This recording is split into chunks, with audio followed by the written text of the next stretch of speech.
Il est 7h07 sur Europe 1. Le Vatican est prêt à licencier ses employés qui ne veulent pas se faire vacciner. On va y venir dans quelques minutes. Mais d'abord, la situation sanitaire en France. Olivier Véran prévient que l'heure n'est pas au relâchement. Oui, pas de nouvelles mesures de restriction, mais pas non plus d'allègement. Le variant anglais représente désormais 36% des cas positifs. Et dès lundi, toute personne contaminée devra rester en isolement 10 jours au lieu de 7.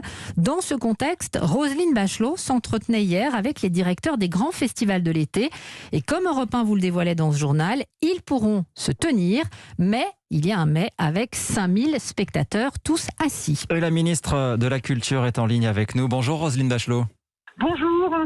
Bonjour, merci beaucoup d'être avec nous dans le journal de 7h ce matin. 5000 personnes, c'est une promesse ferme ou c'est sous condition ? Alors, effectivement, ce cadre pourra bouger si les conditions sanitaires s'améliorent. Bien entendu, nous pourrons desserrer les taux des 5000 personnes et peut-être, pourquoi pas, envisager soit des jauges mixtes debout assis, soit même debout. Mais j'ai fixé un cadre. Alors, il y a deux scénarios.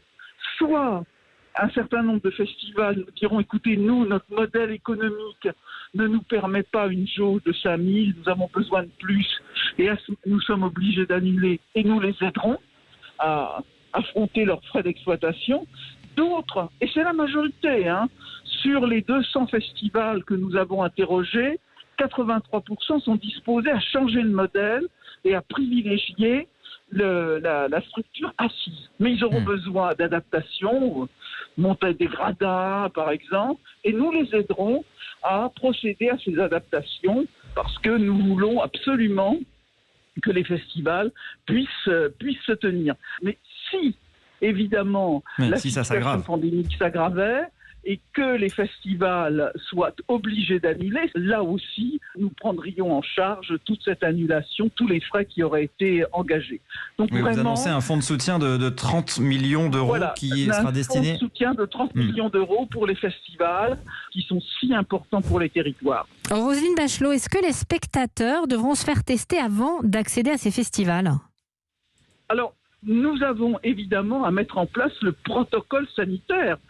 Ça, c'est un travail qui va être mené dans les jours qui viennent avec les professionnels, avec les autorités sanitaires. Aujourd'hui, nous avons situé le cadre général. Ça permet aux gens de s'organiser. Nous travaillons sur un certain nombre de modalités. Et les conditions sanitaires, les protocoles sanitaires seront sans doute assez différents selon les organisations. Roselyne Bachelot, vous avez donc reçu les professionnels de la musique. On parle des festivals, donc de concerts en extérieur. Qu'en est-il des salles fermées ? Est-ce que vous allez recevoir les professionnels du théâtre, du cinéma qui eux aussi attendent des perspectives ? Bien entendu, nous les recevons. D'ailleurs, sur tous les secteurs de la culture, nous sommes en train de bâtir les protocoles résilients. La France est le pays qui fait le plus pour la culture, pour ses artistes. Nous continuons à protéger les citoyens dans leur santé. Je ne donne pas encore de date pour le reste des secteurs culturels, mais je reviendrai vers vous dès que tout cela sera fixé. Très bien, rendez-vous est pris. Merci beaucoup Roselyne Bachelot, ministre de la Culture, d'avoir été en ligne sur Europe 1 ce matin. On sait déjà que le festival Solidaise est annulé.